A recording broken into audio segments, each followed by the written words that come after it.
प्यारे बच्चों, आज हम आपके बीच कक्षा 10 जीव विज्ञान का विषय वस्तु पुष्पीय पौधों में प्रजनन नामक टॉपिक लेकर के आए हुए हैं। उम्मीद है कि आप इसको देखने सुनने के बाद सीख सकेंगे कुछ। बच्चों, पौधे का जो सबसे आकर्षक भाग होता है वह पुष्प होता है। यह पुष्प पौधे की जनन प्रक्रिया में सहायता करता है। पुष्पीय पादपों में पुष्प ही एक ऐसी रचना है जो लैंगिक जनन में सहायक है। अपुष्पीय पौधों में पुष्प नहीं पाया जाता। अब जरा देखें, आपके सामने कुछ पुष्प हम आपको दिखा रहे हैं। एक पुष्प ये है, कुछ रखे हुए हैं। दूसरा आपने देखा ये है, तीसरा ये है, चौथा पुष्प आप देखें ये गुलाब का है, और फिर ये संजीवनी का पुष्प है। आपके मन में सवाल उठता होगा कि पुष्प लैंगिक जनन की प्रक्रिया में भाग कैसे लेते हैं। वह कौन सी क्रिया विधि है, कौन सी रचनाएं हैं जिसकी सहायता से, पुष्प की सहायता से पौधे लैंगिक जनन कर पाते हैं। तो आइए जरा पुष्प की संरचना पर ध्यान देते हैं। आपने देखा होगा बच्चों कि कुछ पुष्प में डंठल होता है। जैसे आप इस पुष्प में देख पा रहे हैं, ये डंठल है। ऐसे पुष्पों को सवृंती पुष्प कहते हैं, और जिन पुष्पों में ये डंठल नहीं होता उसको अवृंती कहते हैं। अर्थात डंठल युक्त और डंठल रहित, सवृंती और अवृंती। आइए देखते हैं कि पुष्प के अब और कौन कौन से भाग हैं, उसकी रचना पर ध्यान देते हैं। जब हम एक प्रारूपी पुष्प की रचना पर ध्यान देते हैं तो पाते हैं कि पुष्प के 4 भाग होते हैं जो कि प्रमुख हैं। उनको हम क्रमशः बाह्य दलपुंज, दलपुंज, पुमंग और जायांग के नाम से जानते हैं। अब इस पुष्प को ध्यान से आप देखें तो आप पाएंगे कि डंठल से लगा हुआ ये हरा भाग जो अभी खुला हुआ है, ये इसका बाह्य दलपुंज है। ये सामान्यतः हरे रंग का होता है और ये कली अवस्था में पुष्प को ढके रहता है, उसकी सुरक्षा का कार्य करता है। ये पहला चक्र है जो बाहर की तरफ स्थित होता है पुष्प के भाग का। दूसरा भाग दलपुंज, जिसको आप लोग पंखुड़ियों के नाम से जानते हैं।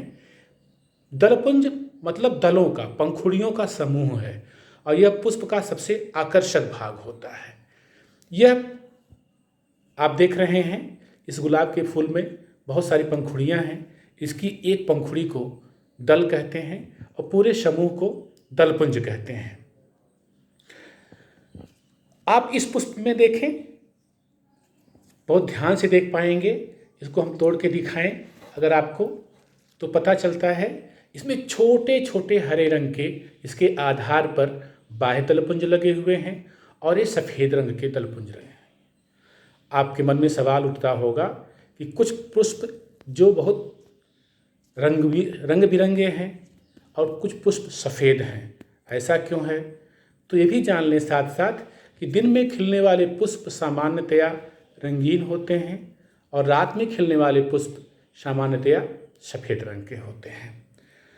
अब जिन पुष्पों में ये चारों भाग यानी कि बाह्य दलपुंज, दलपुंज, पुमंग और जायांग पाए जाते हैं, उनको पूर्ण पुष्प कहा जाता है। और जिन पुष्पों में इन चारों हिस्सों में कोई भी हिस्सा अनुपस्थित होता है उसे अपूर्ण पुष्प कहा जाता है। यानी कि पुष्प के भागों के आधार पर, उपस्थित हिस्सों के आधार पर आपको पुष्प 2 प्रकार के मिलेंगे। एक तो पूर्ण पुष्प, जिसमें पुष्प के चारों भाग उपस्थित रहेंगे। दूसरा अपूर्ण पुष्प, इसमें चारों भाग में से कोई एक हिस्सा उपस्थित नहीं रहेगा। पुष्प एक लिंगी हो सकता है, द्विलिंगी हो सकता है। जब एक ही पुष्प में नर और मादा जनन भाग दोनों पाए जाते हों तो उसको द्विलिंगी पुष्प कहते हैं। परंतु जब एक पुष्प में नर भाग या मादा भाग में से कोई एक भाग पाया जाता हो तो उसको एकलिंगी पुष्प कहते हैं। एकलिंगी पुष्पों के उदाहरण में आप कद्दू के पुष्प कुकुरबिटा फैमिली का है, उसको आप जान सकते हैं। उसमें नर पुष्प और मादा पुष्प अलग अलग होता है। और द्विलिंगी पुष्पों में गुड़हल का पुष्प है, गुलाब का पुष्प है, इसको आप जान सकते हैं। अब आप देखें, पुष्प के कुछ प्रारूपी भागों का चित्र बना करके हमने रखा हुआ है। ये डंठल है, आप इसको देख पा रहे हैं कि ये डंठल है, इसको वृंत कहते हैं। इसका ये फूला हुआ भाग इसका थैलमस कहलाता है, जिस पर पुष्प के सभी भाग टिके हुए रहते हैं, लगे हुए रहते हैं। सबसे बाहर की तरफ जो रचना है वो दल पुंज की रचना है। इसकी एक इकाई को बाह्य दल कहते हैं, बाह्य दल पुंज की रचना है। उसके अंदर बड़ी बड़ी जो पंखुड़ियाँ दिखाई पड़ रही हैं, ये दल पुंज की रचना है। इसमें एक इकाई को दल या पेटल कहते हैं। उसके अंदर आप धागे सदृश रचना देख पा रहे हैं, इस पर कुछ गोल रचनाएँ घुंडीनुमा लगी हुई हैं, ये पुमंग के हिस्से हैं। इसकी एक इकाई को पुंकेसर कहते हैं। और सबसे मध्य में सबसे अंदर की तरफ एक रचना आपको दिखाई पड़ रही लंबी सी, यह स्त्री केसर या जायांग है। यही 4 भाग पुष्प के प्रारूपी भाग कहलाते हैं। इसमें से कोई भी नहीं रहेगा एक भाग, तो पुष्प अपूर्ण कहलाएगा। अब आइए, दलपुंज और बाह्य दलपुंज पुष्प के अनावश्यक भाग हैं। इनका जनन की प्रक्रिया से सीधे सीधे कोई लेना देना नहीं होता है। ये सिर्फ पुष्प को आकर्षक बनाते हैं या कीटों को आकर्षित करने का काम करते हैं। लेकिन पुष्प के बाकी जो हिस्से पुमंग और जायांग, यही वो भाग हैं जो जनन की प्रक्रिया में सहायता करते हैं। एक पुमंग को देखें, एक पुंकेसर को देखें, एक चित्र बना हुआ है। एक पतली धागे नुमा रचना से लगा हुआ गोल घुंडी के आकार का होता है। यह पुष्प का नर भाग है। इसमें तंतु होता है, इसको पुतंतु कहते हैं, और परागकोश लगे होते हैं। यही पुष्प का नर भाग है। इस परागकोश में परागकणों का निर्माण होता है। इसका जो मादा भाग है, इसको हम लोग स्त्री केसर कहते हैं। उसके 3 भाग होते हैं, अंडाशय, वर्तिका और वर्तिकाग्र। अंडाशय, वर्तिका और वर्तिकाग्र, अर्थात पुष्प का मादा भाग 3 भागों में विभक्त होता है। अब पुष्प के नर भाग को पुमंग कहते हैं, यह कोई पुंकेसर से मिलकर बना होता है, और पुष्प का मादा भाग स्त्रीकेसर कहलाता है। जो अपूर्ण पुष्प होते हैं, हो सकता है किसी अपूर्ण पुष्प में कोई नर भाग ना हो, केवल मादा भाग हो, तो उसको मादा पुष्प कहा जाता है। और हो सकता है किसी अपूर्ण पुष्प में मादा भाग ना हो, केवल नर भाग यानी पुंकेसर हो, तो उसको नर पुष्प कहा जाता है। जिन पुष्पों में नर या मादा दोनों भाग होते हैं, उनको द्विलिंगी पुष्प कहा जाता है। पुष्प का जो नर भाग होता है, भी आपने रचना में देखा, एक पतला धागा, उसके ऊपर फूली हुई एक घुंडी नुमा, जिसको हम लोग परागकोश कहते हैं। उस परागकोश के अंदर परागकणों का निर्माण होता है। परागकण वे रचनाएं हैं जो नर कोशिका या नर युग्मक का निर्माण करती हैं। इन्हें हम नर युग्मकोद्भिद भी कहते हैं। आप देखेंगे कि जब परागकोश में परागकणों का निर्माण होता है, परिवर्धन होता है, परिपक्वन होता है, उसके बाद परागकोश टूट जाते हैं, उनकी दीवार टूट जाती है और परागकण हवा में मुक्त हो जाते हैं। पुष्प के मादा भाग में जब आप देखेंगे, अंडाशय, वर्तिका और वर्तिकाग्र। जो अंडाशय का भाग है, उसके अंदर एक और रचना होती है जिसको हम लोग अंडप कहते हैं, ओव्यूल कहते हैं। आप देखेंगे इस चित्र में कि ये अंडाशय है पूरा, ये वर्तिका है और ये वर्तिकाग्र है। इस अंडाशय के अंदर एक डंठल से लगी हुई गुंबजनुमी गोल नुमा रचना है, इसी को हम लोग अंडप कहते हैं। आप इसमें देख पा रहे होंगे, इसके नीचे ये भाग खुला हुआ है, माइक्रोपाइल कहलाता है। इसमें 2 कोशिकाओं के परतें दिख रही हैं, इनको हम लोग बीज चोल कहते हैं। बाद में ये बीज के आवरण का निर्माण करती हैं। बीच में एक खाली भाग दिख रहा है, जिसको हम लोग भ्रूण कोश कहते हैं। इस भ्रूण कोश में 8 कोशिकाएं होती हैं, 3 एक सिरे पर, जिसको हम लोग एंटीपोडल सेल कहते हैं, 2 बीच में, जिसको हम लोग द्वितीय केंद्रक कहते हैं, और इसके छिद्र की तरफ 3 कोशिकाएं, एक बड़ी कोशिका जिसको अंड कहते हैं और 2 सहायक कोशिकाएं होती हैं। एक जो अंडप होता है, इस प्रकार से आवरण परत और भ्रूण कोश का मिलकर के बना होता है और एक पतले डंठल द्वारा अंडाशय की दीवार से जुड़ा रहता है। बीजांड के अंदर जो भ्रूण कोश है उसकी एक कोशिका अर्धसूत्री विभाजन द्वारा 8 कोशिकाएं बनाती हैं, जिसमें माइक्रोपाइल की तरफ अंड उपकरण बनता है, जिसमें अंड होने के साथ साथ सहायक कोशिका भी होती है। मध्य में द्वितीयक केंद्रक की 2 कोशिकाएं होती हैं और उसके विपरीत सिरे पर 3 कोशिकाएं होती हैं, इसको एंटीपोडल सेल कहते हैं। इस अंडक के अंदर मादा कोशिका यानी अंड का निर्माण होता है। अब इस पुष्प में हम एक एक करके इन चीज़ों को देखें। आपने देखा कि ये बाह्य दल है, ये हरा हिस्सा बाह्य दल का है। इसकी संख्या इस गुलाब में 1,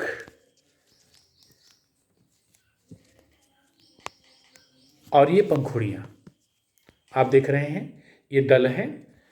इसमें आप ऐसे बाल जैसी रचनाएं देख पा रहे होंगे जिसके सिरे फूले हुए हैं।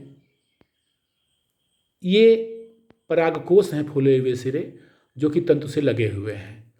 पुष्प के जिस हिस्से पर ये लगा हुआ है, आप नीचे देखें इसको, ये इसका फूला हुआ भाग नीचे है, यह अंडाशय का भाग है। जब पुष्प के नर भाग में यानी परागकोश में परागकण बन जाते हैं, परिपक्व हो जाते हैं, तो परागकण को निकालने के लिए, बाहर निकालने के लिए परागकोश की दीवार टूट जाती है और परागकण बाहर निकल आते हैं।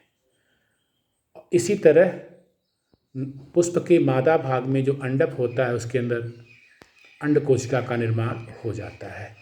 मगर परागकणों का निर्माण और अंड कोशिका का निर्माण ही पर्याप्त नहीं है।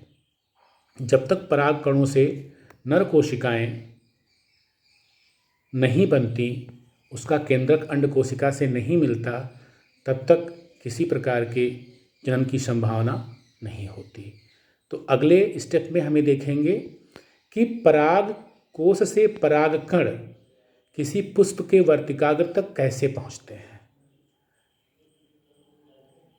पहले ये जान लें कि पराग कणों के किसी पराग कोश से निकलकर पुष्प के वर्तिकाग्र पर पहुंचने की क्रिया को परागण कहते हैं।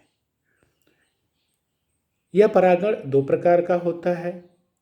पहला, यदि उसी पुष्प के परागकोश से परागकण निकल करके उसी पुष्प के वर्तिकाग्र पर पहुंचे तो इस क्रिया को स्वपरागण कहते हैं। दूसरे, यदि एक पुष्प के परागकोश से परागकण निकलकर किसी दूसरे पुष्प के वर्तिकाग्र पर पहुंचते हैं तो यह क्रिया परपरागण कहलाती है। स्वपरागण जिन पुष्पों में होता है उन पुष्पों का आकर्षक होना आवश्यक नहीं है, क्योंकि परागकणों को उसी पुष्प के परागकोश से उसी पुष्प के वर्तिकाग्र तक पहुंचना होता है। कुछ पौधे ऐसे होते हैं जिनके पुष्प क्लिस्टोगैमस होते हैं, बंद से रहते हैं। उनका नर और मादा भाग एक ही हिस्से में बंद रहता है, जैसे मटर का पौधा है। तो बाहर का कोई परागकण उस पुष्प के वर्तिकाग्र पर नहीं पहुंच पाता। यह स्वपरागण को सुनिश्चित करने का एक तरीका है। लेकिन सामान्यतया स्वपरागित पुष्प देखने में खूबसूरत नहीं होते, क्योंकि उन्हें किसी प्रकार के बाह्य माध्यम को आकर्षित करने की, कारक को आकर्षित करने की आवश्यकता नहीं होती है। आप मक्के का फूल देखें, मक्के में नर फूल ऊपर की ओर लगता है, जिसे हम लोग जीरा के नाम से जानते हैं, और जिसमें मक्का लगता है वो मादा पुष्प है। तो सामान्य तौर पे नर पुष्प पौधे में ऊपर की तरफ लगता है और मादा पुष्प नीचे की ओर। हवा चलती है, परागकण नीचे झरते हैं और परागण हो जाता है। पर परागण द्वारा जो पुष्प परागित होते हैं वो देखने में चटक, रंगीन, गंधयुक्त या मकरंद युक्त होते हैं, क्योंकि कीटों को आकर्षित करने के लिए उनके पास कुछ ऐसा होना चाहिए ताकि कीट आकर्षित होकर उस पुष्प तक पहुँचें और उसके परागकण को अन्य पुष्प तक पहुँचाएं। अतः जितने भी रंगीन पुष्प हैं, चटक रंगों के पुष्प हैं, सब पर परागण प्रदर्शित करते हैं। साथ ही ये भी ध्यान देने वाली बात है कि जो रात्रि में खिलने वाले पुष्प हैं वो सफ़ेद होते हैं, क्योंकि रात्रि के अंधकार में श्वेत रंग ही स्पष्ट रूप से दिखाई पड़ता है, उनमें खुशबू भी ज़्यादा होती है। पर परागण के जब साधनों की बात करते हैं कि किन किन माध्यमों से पर परागण होता है, तो आप देखेंगे कि एक तो वायु द्वारा परागण होता है। परागकण वायु के झोंकों की सहायता से उड़ते हुए दूसरे पुष्प तक पहुंच जाते हैं, उसके वर्तिकाग्र तक पहुंच जाते हैं और परागण की क्रिया हो जाती है। जब यही क्रिया जल की सहायता से संपन्न होती है तो उसको जल परागण कहते हैं। यही क्रिया जब कीटों की सहायता से संपन्न होती है तो उसे कीट परागित पुष्प या कीट परागण कहते हैं उस घटना को। मधुमक्खियाँ और तितलियाँ वो प्रमुख कीट हैं जो पर परागण के स्रोत हैं। ये एक फूल से दूसरे फूल पर जाती रहती हैं और एक फूल का परागकण दूसरे फूल के वर्तिकाग्र पर पहुंचाती रहती हैं। परागण की घटना के पश्चात जब परागकण पहुंच जाता है दूसरे पुष्प या उसी पुष्प के वर्तिकाग्र पर, तो परागकणों का अंकुरण होता है और एक अंकुरण नलिका बनती है जो उसकी वर्तिका से होते हुए उसके अंडक तक पहुंचती है। परागकण का जो केंद्रक है वो दो हिस्सों में बटा होता है, एक को वेजिटेटिव केंद्रक, एक को जनरेटिव केंद्रक कहते हैं। जब पराग नलिका बनती है तो वेजिटेटिव केंद्रक आगे की तरफ और जनरेटिव केंद्रक पीछे की तरफ गति करता है साथ साथ, और ज्यों ही यह भ्रूण कोश के पास नलिका पहुंचती है, नलिका का मुंह फट जाता है, उसी दौरान जनरेटिव केंद्रक दो हिस्सों में बंट करके नर युग्मक का निर्माण कर लेता है और उसमें से एक युग्मक द्वितीय केंद्रक से और एक केंद्रक अंड कोशिका से जाकर के जुड़ जाता है। क्योंकि दो नर युग्मक दो अलग अलग प्रकार की कोशिकाओं से जुड़ते हैं, अतः इस क्रिया को द्विनिषेचन के नाम से जाना जाता है। आज बस इतना ही, धन्यवाद।